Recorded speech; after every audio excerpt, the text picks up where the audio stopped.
I still remember the exact shade of gray the sky was the afternoon my life started to fracture. It was that heavy, oppressive Midwest winter sky that makes everything look like an old photograph, cold and draining the color out of everything it touches. Mark and I had been married for 4 years, and if you had asked me that morning, I would have told you we were happy. We had the house in the suburbs of Chicago, the 2-car garage, the golden retriever, and a shared Google Calendar that kept our chaotic lives somewhat synced. Mark was an engineer, practical to a fault, a man who showed love by changing my oil and making sure the gutters were cleaned before the first freeze. He wasn't a man of grand romantic gestures, but he was steady. He was my rock, or at least that's the narrative I had built my entire life around. Then his brother Caleb showed up on our doorstep. Caleb was everything Mark wasn't. Where Mark was structured and quiet, Caleb was a tempest. He was younger by 2 years, a musician who spent his 20s drifting between Austin and Los Angeles, chasing a dream that always seemed just out of his grasp. He had this raw, magnetic energy that commanded whatever room he walked into, a sharp contrast to Mark's calm, unassuming presence. Caleb had just gone through a brutal breakup, lost his apartment in Austin, and needed a place to clear his head and get back on his feet. Mark, being the loyal brother he was, didn't even hesitate. He offered our spare bedroom before he even talked to me about it. I remember feeling a slight flutter of anxiety when Mark told me, not because I disliked Caleb, but because Caleb carried a certain kind of chaos with him, and our life was so carefully curated to avoid exactly that. The first few weeks were actually fine. Caleb kept to himself mostly, spending hours in the basement with his acoustic guitar, the faint strumming vibrating through the floorboards while I cooked dinner or worked from my home office. Mark was working late a lot back then, pulling 60-hour weeks at his firm to secure a promotion he'd been eyeing for 2 years. That left Caleb and me alone in the house more often than I anticipated. At first, it was just polite nods in the kitchen, brief conversations about coffee or the weather. But gradually, the boundaries began to blur. It started with shared dinners. Mark would text saying he was stuck in a meeting and to go ahead with him, so I'd end up sitting across the island from Caleb, splitting a bottle of wine and talking about things I hadn't talked about in years. Caleb actually listened to me. When I talked about my frustrations at work or my unfulfilled desire to travel, he didn't offer practical solutions like Mark did. He just listened, his dark eyes locked onto mine, making me feel like the only person in the world. It was intoxicating, and I didn't even realize how deeply I was craving that kind of attention until it was right there in front of me. I told myself it was innocent. He was family. He was my brother-in-law. There was nothing wrong with being close to him. But the subconscious is a terrifying thing. It builds bridges in the dark while you sleep, and by the time you wake up, you're already halfway across. The tension reached a boiling point on a Friday night in mid-January. A massive blizzard had hit the city, burying our driveway under a foot of heavy, wet snow. Mark was stranded at a hotel near his office out in Naperville. The roads were entirely impassable, and the police had issued a travel ban. He called me around 7, his voice crackling over the poor reception, telling me to stay safe, lock the doors, and that he'd try to make it back by noon the next day. When I hung up, the silence of the house felt incredibly loud. I walked down the hallway to find Caleb sitting on the living room floor by the fireplace, the flames casting long, dancing shadows across his face. He looked up at me and smiled, holding up a bottle of whiskey. He suggested we play a drinking game to pass the time, since the power was flickering and the internet was down. I should have said no. I should have gone up to my bedroom, locked the door, and read a book until I fell asleep. But the house felt too cold, and the isolation was too heavy. I sat down on the rug across from him. We started playing a game of confessions, asking each other increasingly personal questions. The alcohol warmed my blood, lowering the guard walls I had spent years constructing. We talked about childhood, about regret, and then, inevitably, the conversation turned to Mark. Caleb asked me if I was truly happy, or if I had just settled for the safest option. The question felt like a physical blow. It was a question I had asked myself in the quietest, darkest corners of my mind, but had never dared to utter out loud. I didn't answer. Instead, I just looked at him, the space between us suddenly feeling charged with a terrifying, magnetic intensity. Caleb reached out, his hand sliding across the space between us, his fingers brushing against my jawline. His touch was electric, completely different from Mark's predictable, comforting touch. This was dangerous. It was a line that, once crossed, could never be uncrossed. I could hear the wind howling outside, rattling the window panes, forcing us into this tiny, isolated bubble where the rest of the world ceased to exist. He leaned in, giving me every opportunity to pull away, to scream, to remind him who I was to him. But I didn't move. When his lips met mine, a wave of pure, unadulterated guilt crashed through me, instantly followed by a desperate, starving hunger that I couldn't control. We didn't stay on the living room floor. The fire was dying down, and the chill of the house was creeping back in. He took my hand, guiding me up the stairs. My mind was screaming at me, a cacophony of warnings, telling me to think about Mark, think about our vows, think about the life we had built. But my feet kept moving. We didn't go to the guest room down the hall where he had been sleeping. We went straight into the master bedroom, the room I shared with his brother. It was a sick, twisted detail that I would torture myself with for months afterward. But in that moment, logic had entirely deserted me. The room was dark, illuminated only by the pale, icy light of the moon reflecting off the snow outside the window. Every touch felt like a betrayal, and yet it felt like the most alive I had been in years. The smell of his cologne, the rough texture of his hands, the frantic pace of it all. It was a complete contrast to the orderly, routine life I lived. In that bed, under the heavy duvet that Mark and I had picked out together at a department store last summer, I completely shattered my marriage. I let my guard down entirely, allowing myself to be consumed by a passion that was as destructive as it was beautiful. Caleb whispered things to me, words that blurred together into a fever dream of adrenaline and regret. I knew, even as it was happening, that I was burning my entire world to the ground, but the fire was too warm to walk away from.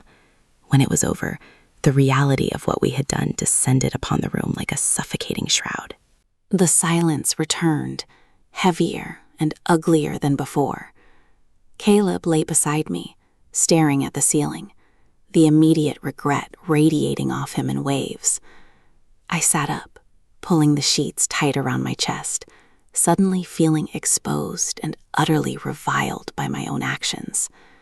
I looked around the room, seeing the framed photos of Mark and me on the dresser, our wedding day, a vacation to Maui, milestones that now felt like they belonged to a completely different person.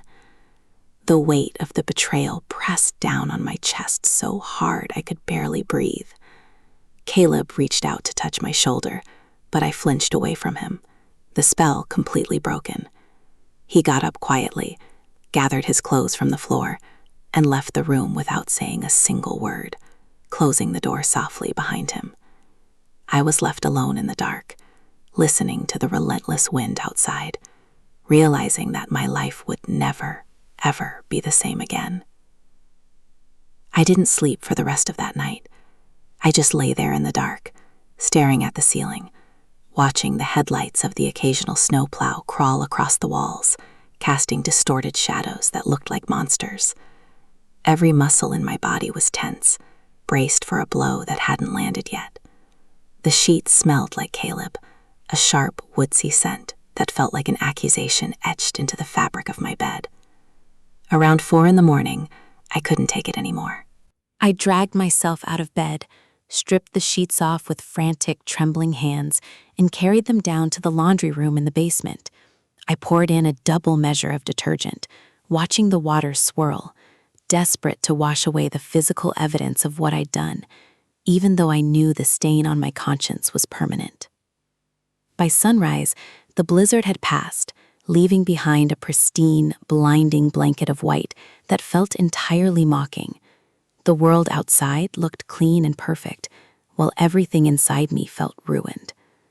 I was sitting at the kitchen island, a mug of black coffee cooling between my hands, when I heard Caleb's footsteps coming down the stairs. My heart hammered against my ribs, a sickening thud that made me feel nauseous.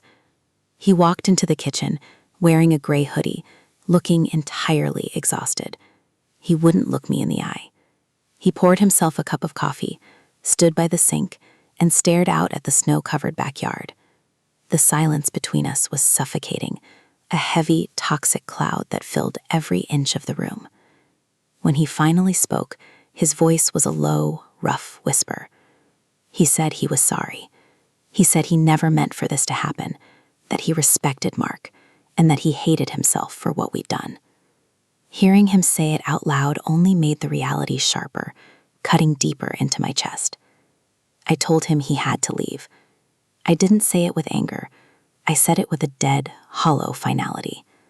He just nodded, setting his mug down in the sink. He didn't argue. He went back upstairs to pack his bags, and 20 minutes later, he walked out the front door into the freezing morning air, his acoustic guitar case slung over his shoulder. He didn't look back, and I watched his footprints in the snow until they disappeared down the sidewalk. He had been gone for less than an hour when I heard the garage door rumble open. Mark was home. Panic, cold and sharp, flooded my veins. I ran to the bathroom, splashed freezing water on my face, and tried to force my features into something resembling normalcy. When I walked back out into the kitchen, Mark was already there, stamping the snow off his boots, his cheeks flushed red from the cold. He looked exhausted from the drive, but the moment he saw me, his face lit up with that familiar, steady smile that had always made me feel safe. He wrapped his arms around me, holding me tight, pulling the cold air of the outside world into my pristine kitchen. He told me the roads were an absolute nightmare, that he'd been terrified the whole way home thinking about me being stuck here alone, and that he was just so glad to be back. I held my breath, every nerve ending in my body screaming, feeling like a complete imposter in my own skin. When he kissed my cheek, I had to suppress a violent urge to pull away. I felt dirty, contaminated, like the guilt was a physical substance coating my skin that he would be able to see or smell if he looked too closely. He let go of me and looked around the kitchen, noticing the absence of life in the house. He asked where Caleb was, noting that his car wasn't in the driveway. I had to practice the lie in my head for 3 seconds before I could force the words out of my mouth. I told him Caleb had received a call from an old bandmate in Nashville early this morning about a studio gig, and that he had caught an early flight out to chase the opportunity. Mark just blinked, a look of mild disappointment crossing his face, followed quickly by his usual understanding. He sighed, shaking his head, and said that it sounded just like Caleb to chase a sudden whim without saying a proper goodbye. He didn't suspect a thing. Why would he? He trusted his brother, and he trusted his wife. He walked into the living room, tossing his briefcase onto the armchair, completely unaware that the ground beneath his feet had already liquefied. Watching him move around our home, completely innocent, completely oblivious to the knife I had planted in his back, was a specific kind of torture that I wasn't prepared for. The weeks that followed were an exercise in psychological endurance. I learned that the hardest part of cheating isn't the act itself, it's the relentless, exhausting maintenance of the lie. Every everyday interaction became a landmine. When Mark asked me why I was being so quiet, I had to blame it on stress at work. When he tried to initiate intimacy in our bed, the very bed where it had happened, I would panic, making up excuses about headaches or being too tired, until I saw the hurt and confusion building in his eyes. I was pushing him away because looking at him made the guilt unbearable. But my distance was only drawing more attention to the fact that something was fundamentally broken. I started staying up late, waiting for him to fall asleep before I would even creep into the bedroom. I would lie on the edge of the mattress, as far away from him as possible, listening to his even, peaceful breathing. I hated myself. I hated Caleb. And worst of all, there was a dark, twisted part of me that resented Mark for being so damn good, for being so innocent, because his innocence made my wickedness look monstrous. I was trapped in a prison of my own making, carrying a secret that was eating me alive from the inside out, knowing that the truth would destroy him, but the lie was destroying me. Then the text started. It was a Tuesday afternoon, about a month after the blizzard. Mark was at work, and I was sitting at my desk when my phone buzzed on the wood surface. It was an unknown number, but the area code was from Austin. My heart dropped into my stomach before I even opened the message. It was from Caleb. The text was short, frantic, and entirely unhinged. He wrote that he couldn't sleep, that he couldn't stop thinking about what happened in our bedroom, and that the guilt was driving him crazy. He said he couldn't carry the secret anymore, that Mark deserved to know the truth, and that if I didn't tell him, he was going to call Mark himself. I stared at the glowing screen, the room spinning around me, realizing that the fragile peace I had spent weeks trying to maintain was about to violently explode. My fingers flew across the screen, my breath coming in short, ragged gasps as I typed out a reply to Caleb. I told him he was insane, that he would ruin everything, that he needed to calm down and let us handle this rationally. But he didn't reply. The 3 little dots appeared for a second, teasing me, and then vanished into a terrifying void of silence. I stared at my phone for the next 3 hours, refusing to put it down, jumping at every email notification and spam alert. The anxiety was a physical weight, a vice tightening around my ribcage until I could barely draw a full breath. I was trapped in a nightmare where the walls were closing in, and I had absolutely no control over the outcome. When Mark came home that evening, I was a nervous wreck.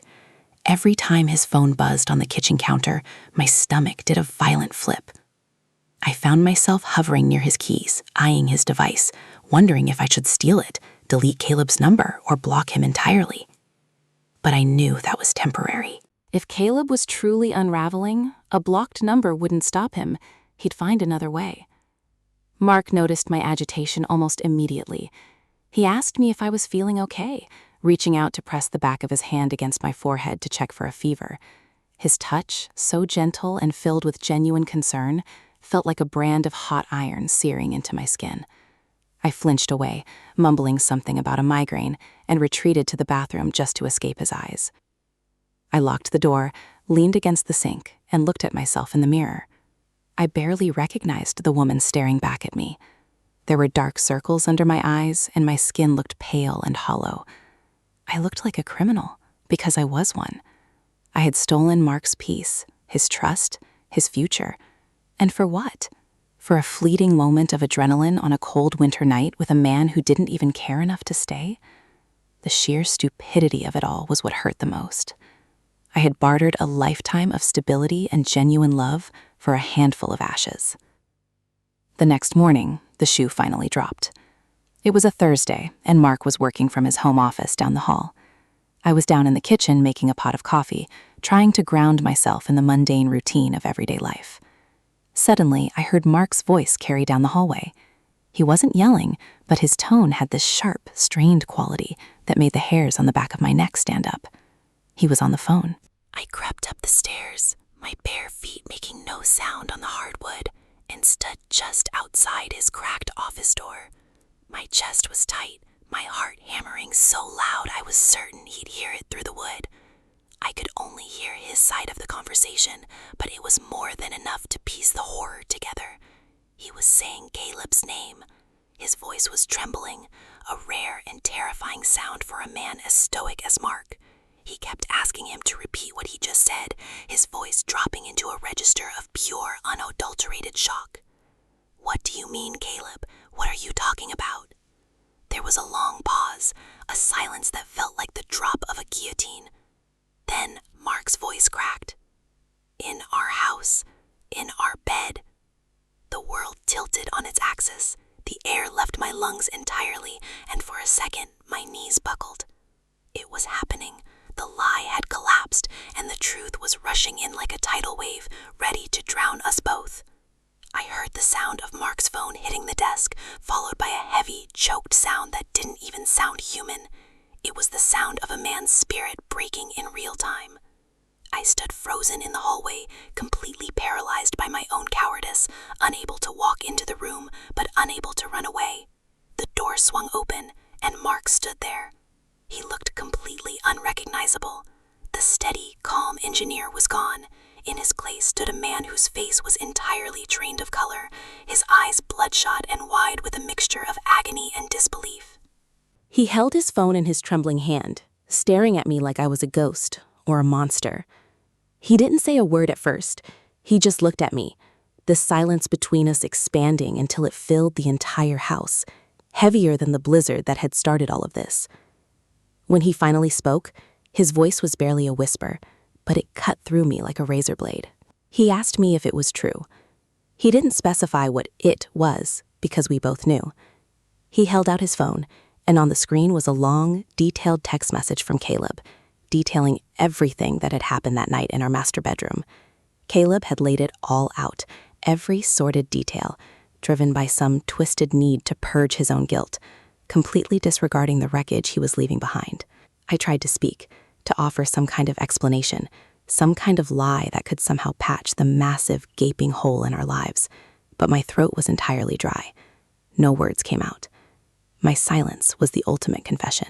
Mark closed his eyes, a single tear cutting a path through the dust on his cheek, and let out a long, shuddering breath.